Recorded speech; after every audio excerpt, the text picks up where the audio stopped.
At 3:30 in the morning on December 11th, 1995, firefighters forced their way into a Georgetown row house and found something that didn't make sense.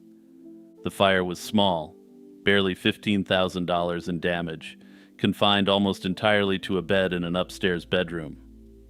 But lying on that bed, barely breathing, was a 38-year-old woman with third-degree burns over more than 80% of her body. The kind of injuries, one paramedic later noted, that you'd normally only see when an entire building burns to the ground. Her name was Lynn Amos, and she'd been set on fire while she slept. She would survive 10 agonizing days before dying in the hospital, and to this day, nobody has ever been charged for this unthinkable crime. Lynn was, by every account, a brilliant and ambitious woman. Born and raised in Alabama, she earned her undergraduate degree from the University of Alabama before completing her MBA at the University of Texas. Her career in finance took her first to New York City, where she negotiated leveraged buyouts and later worked for the prestigious management consulting firm Booz Allen. She was single, well-liked, and had a wide circle of friends who described her as gregarious and sharp. In August of 1995, just 4 months before her death, she made a major career move. She relocated to Washington, D.C. to join a consulting firm called Barron's Group, a subsidiary of KPMG, a global accounting firm. Her new role was specific and high stakes. She was being sent to Mexico to evaluate the lending practices of several large banks. One of these institutions was tied to the Mexican equivalent of the Federal Reserve. It was the kind of work that could make a career. Instead, it may have ended her life. In the weeks leading up to the fire, Lynn's behavior began to shift in ways that alarmed the people closest to her. She'd always been open and social, but she started pulling back from conversations about her work. About a month before the fire, she had lunch with a friend named Emily Smith, who worked in a related field. During that meal, Lynn confided that she'd uncovered deeply problematic lending practices during her investigation. She said her eventual report was going to be ugly. She wouldn't elaborate further, and she declined to share specifics, but the implication was clear. She'd found something serious enough that it troubled her to talk about it openly. Around the same time, colleagues reported that Lynn had begun receiving a string of mysterious hang-up phone calls at home. She told co-workers she believed the calls were connected to her work in Mexico. Then, on December 10th, the day before the fire, Lynn attended a brunch with a group of friends. During the gathering, she let slip that she'd encountered some dangerous things during her investigation, but again, she wouldn't go into detail. That evening, between 10 and 10:30, she spoke to a friend on the phone. She sounded clear, lucid, and in good spirits. She also called her office to say she had a doctor's appointment the next morning and would be late for work. After that, nobody heard from her again until firefighters broke down her door roughly 5 hours later. When first responders pulled Lynn from the bed, someone asked her if she knew what had happened, and a barely conscious Lynn shook her head. She lingered for 10 days, barely conscious and unable to speak, before dying on December 21st, 1995. The initial assessment by fire investigators pointed toward a tragic accident. They found a single cigarette butt among the bedding that had been swept onto a deck by firefighters, and Lynn's blood alcohol level registered 3 times the legal limit. The early conclusion was grim but straightforward. A woman had gotten wasted, fallen asleep with a lit cigarette, and paid the ultimate price for an innocent mistake. But Lynn's friends and family immediately pushed back, and they insisted she wasn't a smoker. She wasn't even someone who occasionally lit up while under high-stress situations. She simply never smoked ever. Interestingly, no ashtrays, lighters, matches, or cigarette packs were found anywhere else in her home. The cigarette appeared to have been planted. And then, more than a week after the fire, an insurance company investigator submitted a devastating report to cops. After examining the bedroom, the investigator found accelerants on the mattress, the pillow, and the floor. The fire hadn't been started by a cigarette at all. Rather, it had been deliberately set using a combination of gasoline, kerosene, turpentine, and paint thinner. Doctors who had treated Lynn confirmed that her burn patterns weren't consistent with an accidental fire. On January 25, 1996, the medical examiner officially ruled her death a slaying, overruling the preliminary finding that it was an accident. By the time the case was reclassified, critical damage had already been done. Because investigators initially treated the fire as an accident, the crime scene was never properly secured. Within hours of the blaze, a contractor arrived to board up the windows and padlock the front door. By that same afternoon, the building's owner, a Georgetown University professor, his fiancée, and insurance representatives had all walked through the home. The medical examiner later stated publicly that only police investigators should have been allowed inside. Whatever trace evidence might have identified a perpetrator had likely been trampled, disturbed, or destroyed. The family's attorney would later say, "The failure to preserve the scene effectively crippled the investigation from the start." Despite the setbacks, investigators did piece together a likely sequence of events from what little evidence they did have. There were no signs of forced entry, which meant the perpetrator either had a key or was someone Lynn knew well enough to let inside. The prevailing theory is that sometime after her last phone call, someone entered the townhouse, likely under false pretenses rather than any sort of force. This individual then forced Lynn to consume enough alcohol to incapacitate her, and then doused her body and bed with accelerants before setting her on fire. The cigarette butt was placed deliberately in an attempt to stage the scene as an accident. It was, according to the family's attorney, an attack that bore every hallmark of a professional hit. The most haunting detail in the entire case may be this. Lynn Amos's report on the Mexican banks was never completed. Whatever she'd found, whatever practices she'd deemed ugly, whatever dangerous things she'd witnessed, all of it died with her. Emily Smith, her friend from the financial world, speculated that Lynn had likely stumbled onto fraudulent loans or money laundering connected to international drug trafficking. It's a theory that's never been proven, but it aligns disturbingly well with the timeline of threatening phone calls, increasing secrecy, and a method designed to make her death look accidental.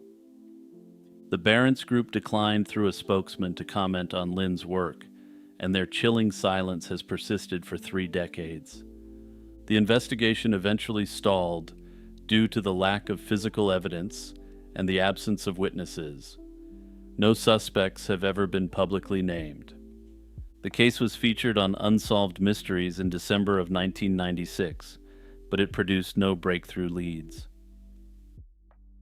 Lynn Amos's mother, Helen Amos, has spoken publicly about the toll of not knowing who eliminated her daughter or why.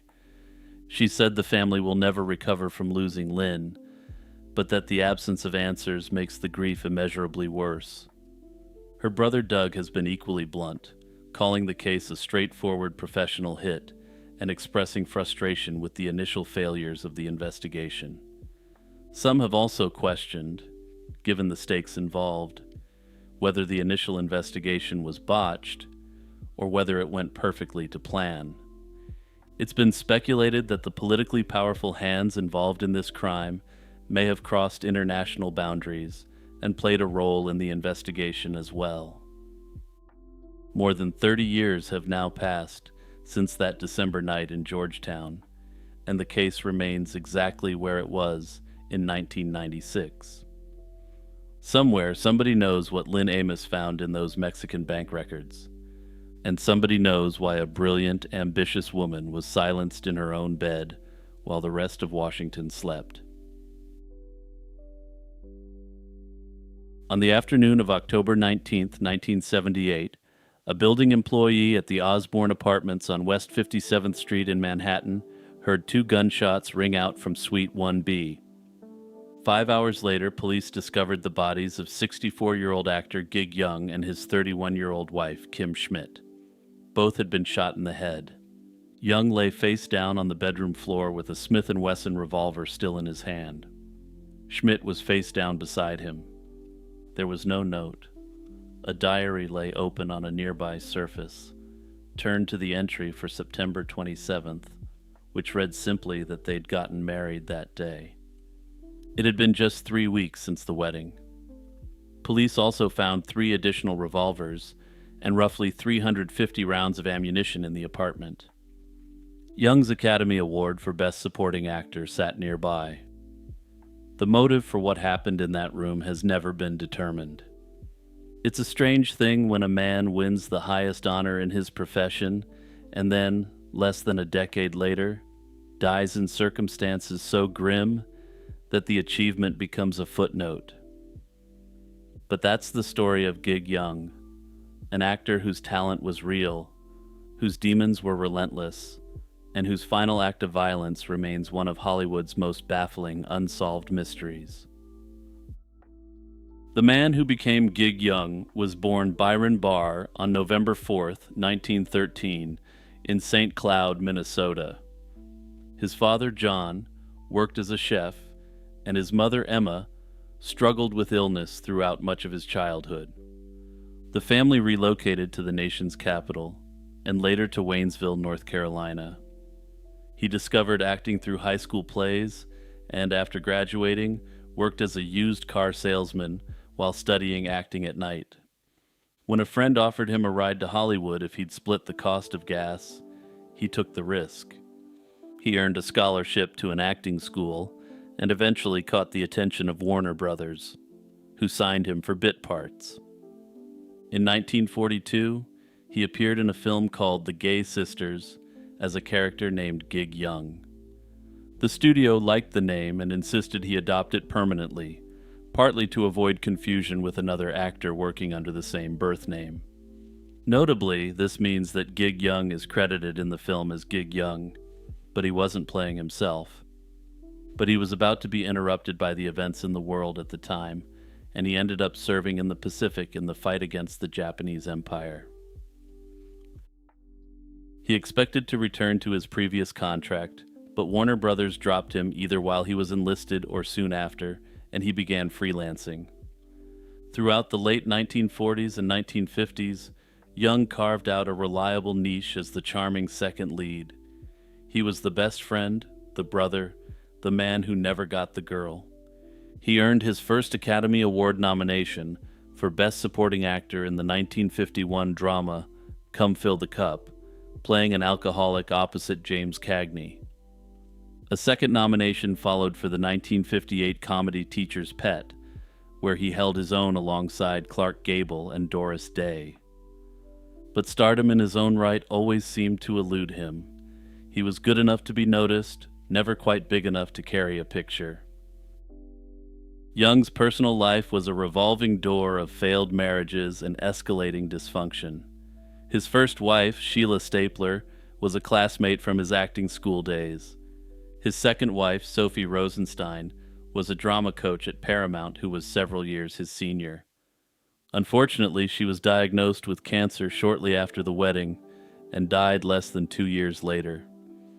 Young was then briefly engaged to actress Elaine Stritch, a fellow heavy drinker whose own account of their destructive relationship would later surface publicly. In 1956, Young married actress Elizabeth Montgomery, who would go on to star in Bewitched.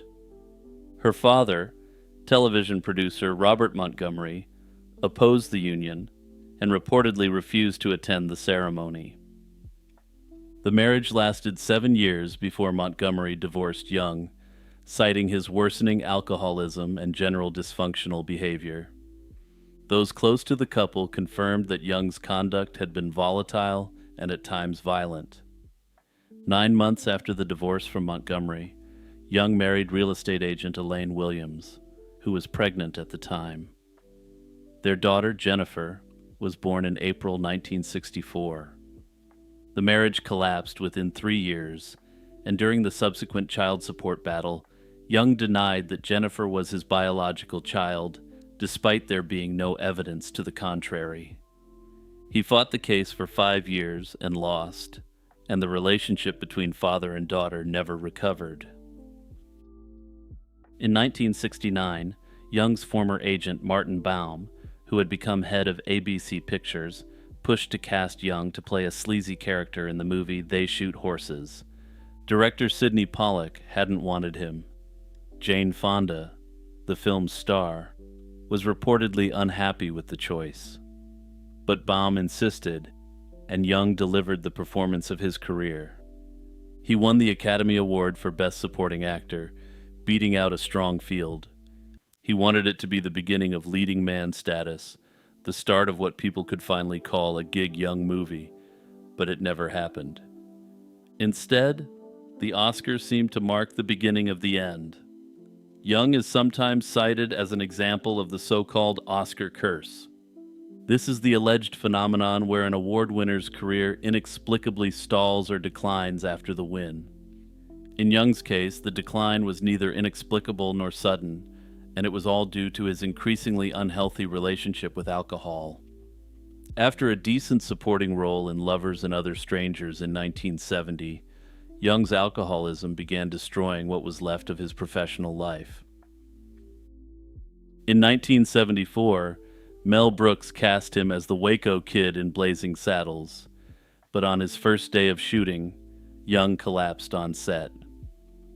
Some accounts attribute it to alcohol itself, while others believe it was brought on by an attempt to quit drinking cold turkey before filming began. Either way, Brooks fired him and replaced him with Gene Wilder, who turned the role into one of the most beloved comedic performances of the 1970s. 2 years later, Aaron Spelling cast Young as the voice of the unseen Charlie in the new series Charlie's Angels. Young couldn't even manage that. He was too impaired to record his lines and was replaced at the last minute by John Forsythe. By the mid-1970s, Young was having trouble remembering dialogue during stage performances. At the same time, he was receiving psychiatric treatment from Dr. Eugene Landy. Landy was a controversial psychologist who would later have his California medical license revoked for ethical violations involving his treatment of Brian Wilson. Young's final film was Game of Death, the patchwork Bruce Lee project cobbled together years after Lee's death in 1973. While working on the film in Hong Kong, Young met Kim Schmidt, a 31-year-old German woman who worked as a magazine editor and script supervisor. Details about their courtship are sparse, but whatever drew them together moved fast. On September 27th, 1978, they married. Schmidt was Young's fifth wife, and she was half his age, a fact that raised eyebrows. By most accounts, the couple appeared happy in the brief window between the wedding and their deaths. On the day of October 19th, Young reportedly taped an appearance on a New York City talk show. At some point, after returning to their apartment at the Osborne, Young loaded a revolver and shot Schmidt in the back of the head. A building employee heard the shots at approximately 2:30 in the afternoon, but the bodies weren't found until 5 hours later. The investigation that followed was brief. Police concluded that Young had acted on the spur of the moment and that his actions were not premeditated. They initially considered the possibility of a pact, but ultimately ruled that Young was the sole perpetrator. No witnesses came forward with evidence of an argument or disturbance. The motive was never established, and nearly half a century later, remains unknown. There's no clear explanation for what drove him to shoot his wife of 3 weeks, and then close the curtain on himself, but this, of course, hasn't stopped the speculation. Alcoholism, career failure, deep psychiatric instability, a lifetime of broken relationships, and an apparent inability to sustain any form of genuine intimacy all played a role in the arc of his life. But none of it satisfactorily explains the specific circumstances of what happened on October 19th, 1978. Hey everyone, it's Jimmy here with a quick reminder to share this video with your friends and family if you're enjoying it. Also, don't forget to like and subscribe and hit that notification bell, with all notifications turned on. According to legend, in the autumn of 1929, a laborer digging near the ruins of an old castle in Saga Prefecture, Japan, unearthed a mound of cat bones. They were piled together in a way that suggested something deliberate, something ritualistic, but local historians weren't the least bit surprised. For centuries, the people of that region had whispered about what happened inside those castle walls. It was a story involving a slain woman, a shape-shifting demon, and a prince who slowly wasted away, while something wearing his lover's face drank his life force night after night. It's called The Legend of the Vampire Cat of Nabeshima, and it remains one of the most chilling stories in all of Japanese history. The Nabeshima clan ruled Hizen province on the island of Kyushu from the late 16th century onward. They rose to power through a mixture of political cunning and outright ruthlessness.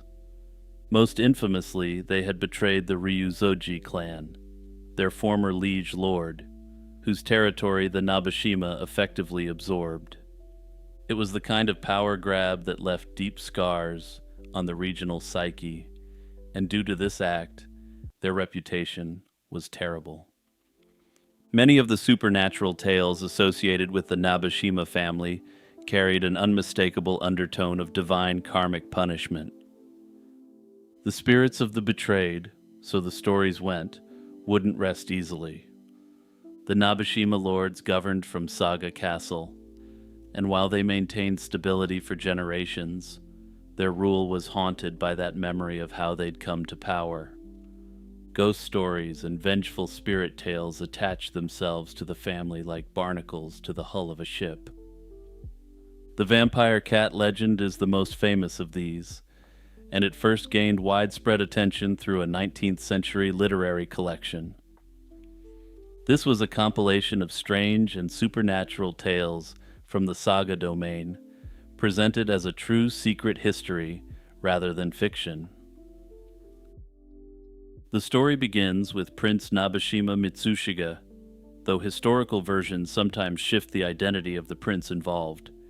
He was deeply in love with a woman named O Toyo, a concubine of extraordinary beauty, grace, and intelligence.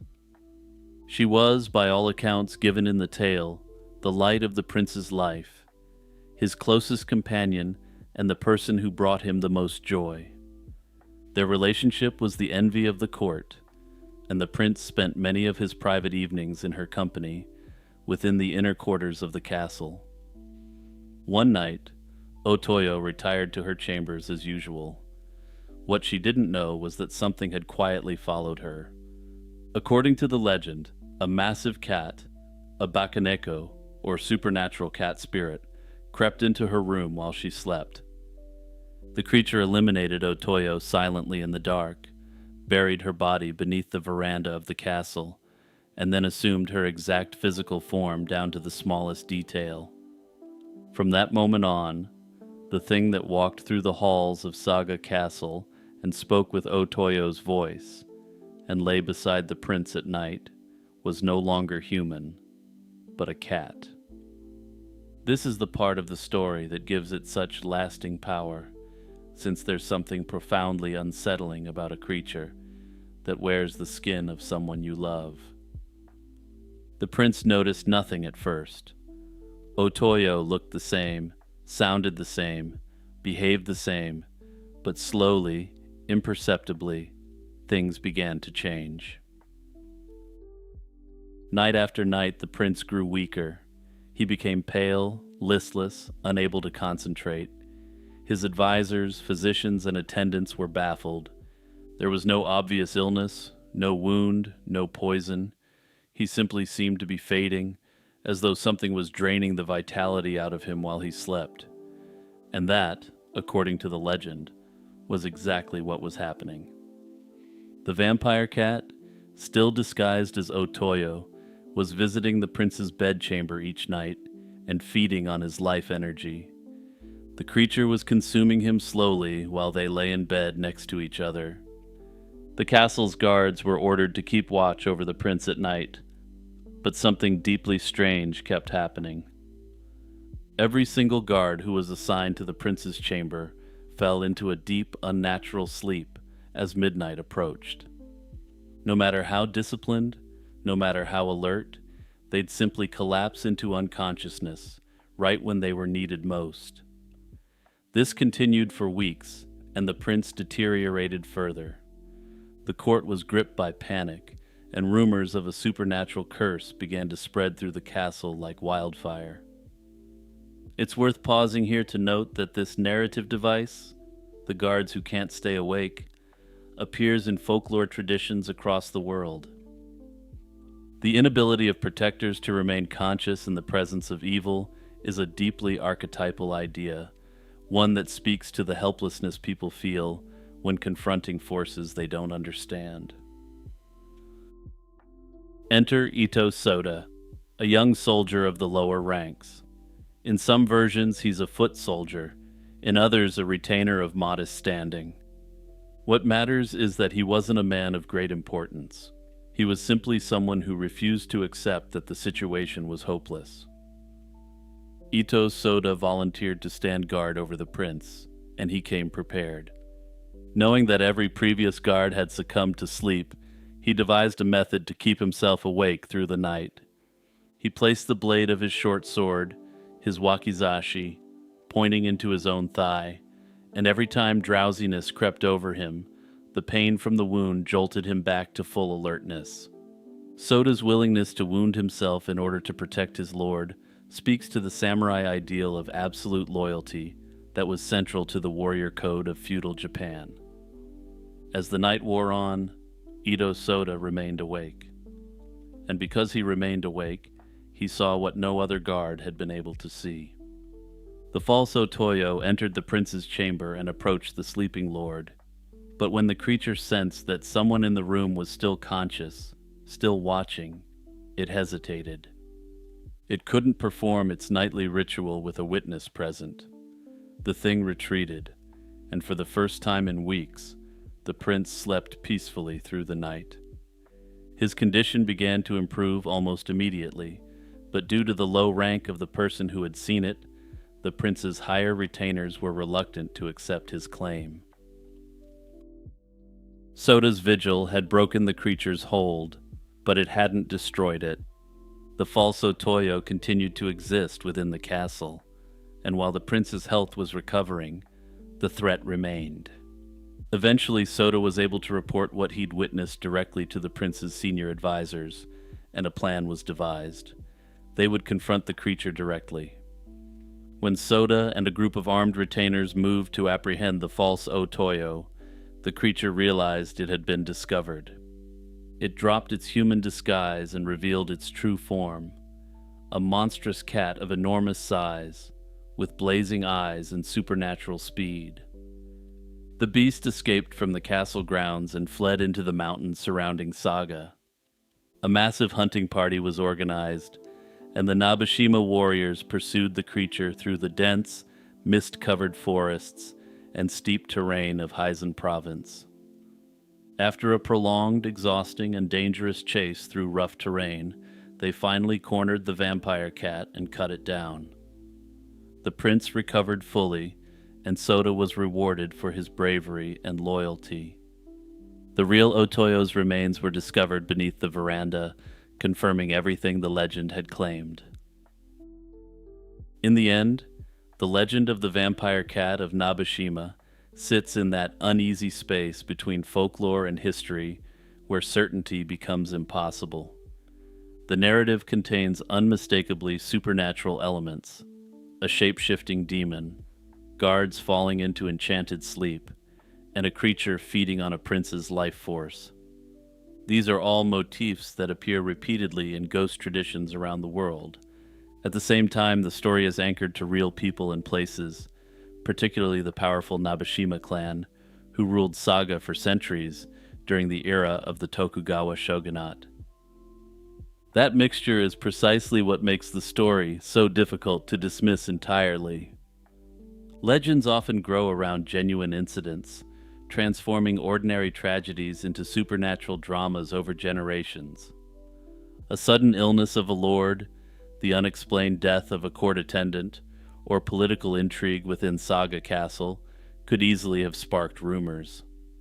Once those rumors entered oral storytelling, the details would naturally evolve, eventually merging with the well-known folklore of the Bakaneko yokai demon cat. Each retelling would have layered new embellishments onto the core narrative until the boundary between fact and fiction became impossible to trace. So while the vampire cat itself almost certainly never stalked Saga Castle, the legend may still preserve a faint echo of something real.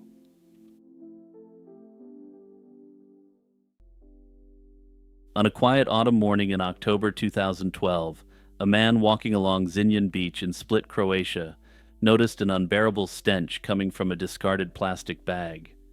Inside, to his shock, was a rotting leg.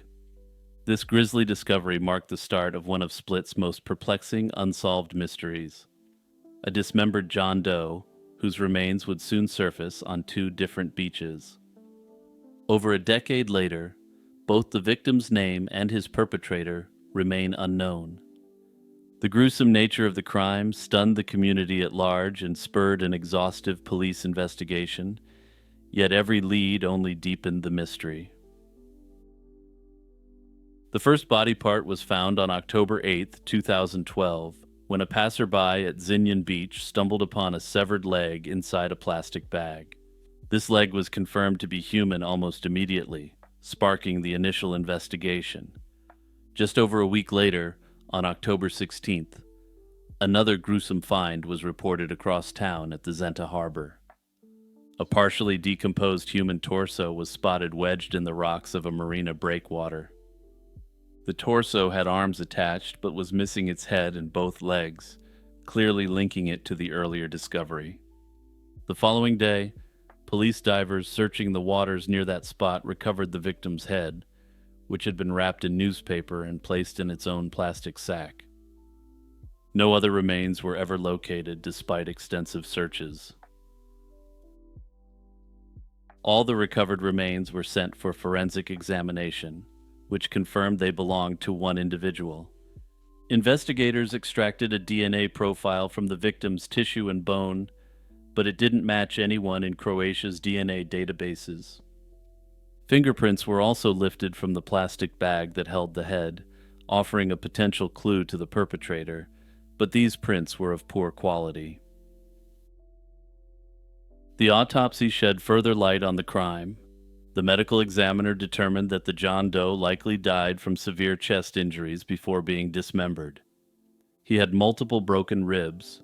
Early reports noted at least 8 fractures, as well as a broken collarbone and numerous bruises on his body, all inflicted while he was still alive. According to the coroner, these traumatic injuries suggested that the man either suffered a vicious beating or a catastrophic fall. However, given the subsequent events, the investigators were very clear that even if this was a fall, he didn't do it intentionally. The advanced state of decomposition made it difficult to determine how long the victim had been dead. Pathologists estimated he could have died anywhere from about 1 month to as much as a year before the remains were discovered. A forensic analysis was commissioned to try to figure out how the man appeared in life. The reconstruction showed an older white male who was balding and had short gray hair.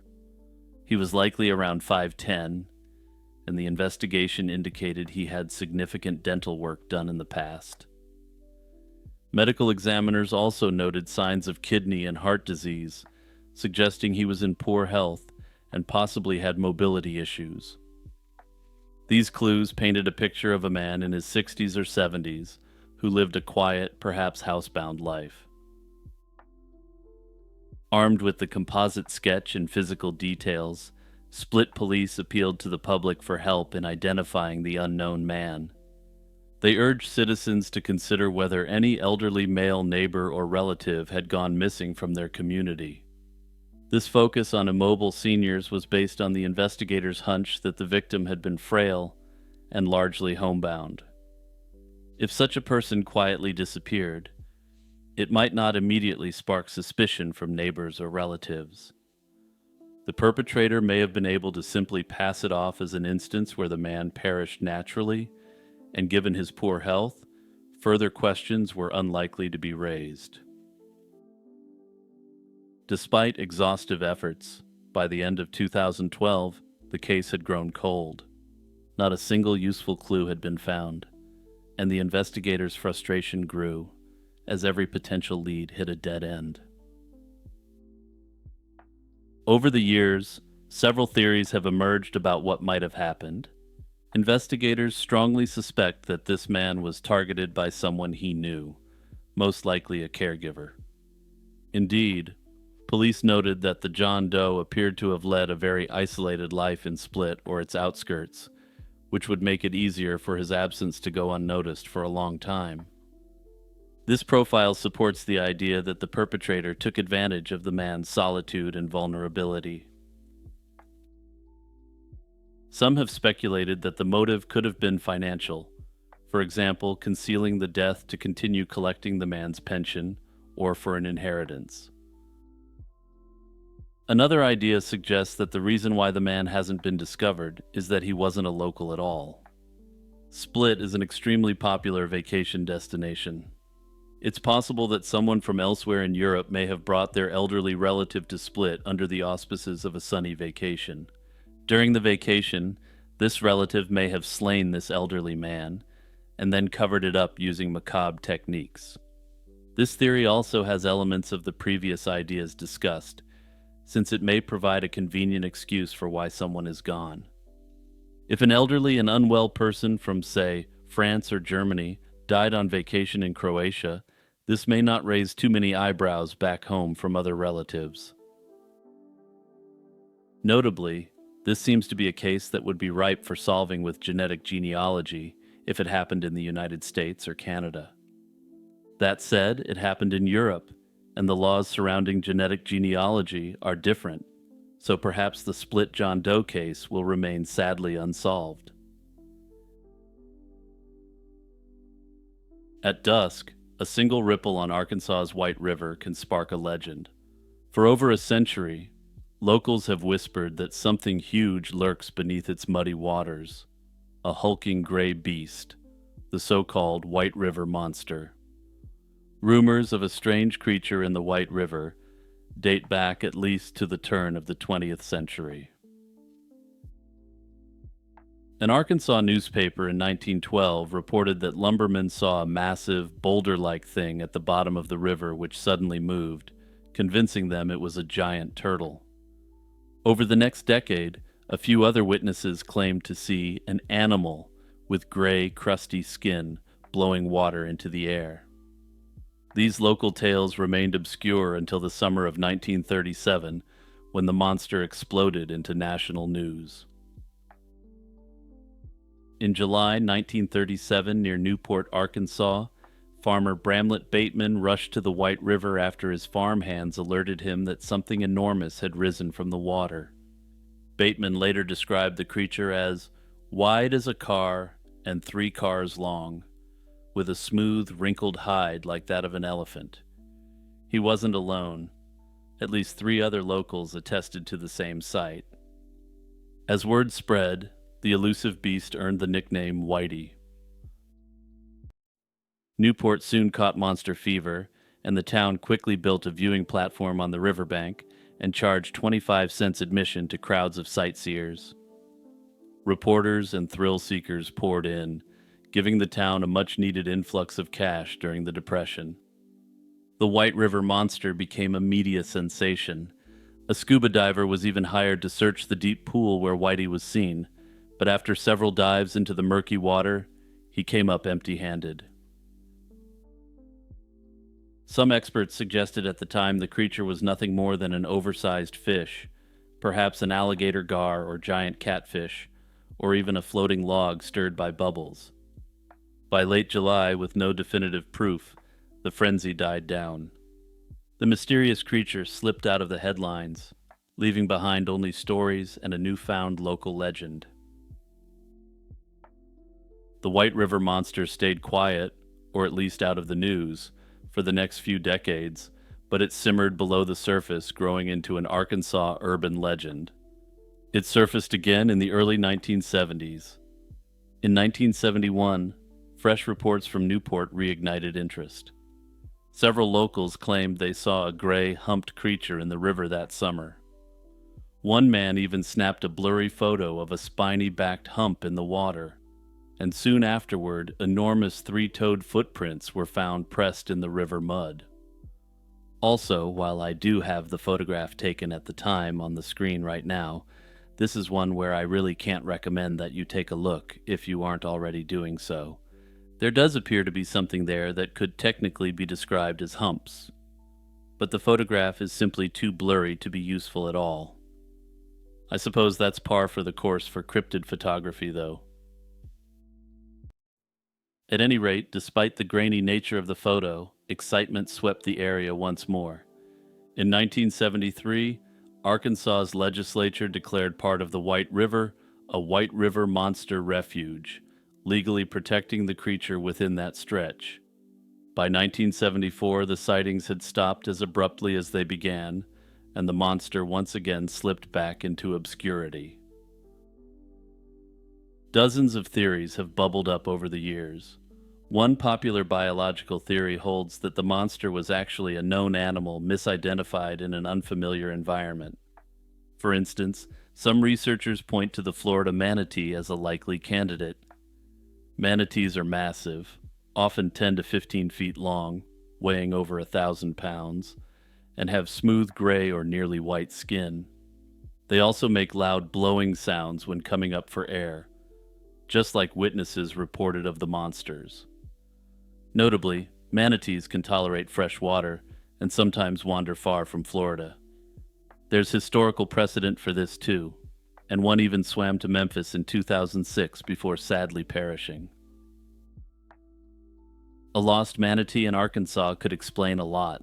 The creature's size, color, and tendency to surface and roll in the water would absolutely fit this cryptid. Many locals also favor the idea of an enormous alligator snapping turtle, a native river creature with a spiky shell and hefty body that could resemble a monster. Even so, the largest snapping turtles on record are still far smaller than a car-sized beast described in the White River Monster urban legend. Of course, there's always the chance that the White River Monster was more imagination than reality, a mix of exaggerated sightings and hoaxes. The 1937 monster craze gave Newport a welcome boost during times of economic hardship, so some believe the hype was deliberately encouraged for publicity. This may have explained the genesis of the urban legend, and from there people began to believe they really saw this fantastical creature. To this day, the White River Monster remains an unsolved mystery. What's certain is that the monster has left a lasting mark on Arkansas lore. Interestingly, some people have also added to the lore by claiming early American settlers or Native Americans interacted with the creature. These, however, appear to be definite later fabrications to give the story more of an air of reality. Interestingly, Newport and the surrounding region still embrace the legend with local festivals, museum exhibits, and an official refuge along the river. If the White River Monster was a hoax drummed up during the Depression to boost the economy, it's still paying dividends almost a century later.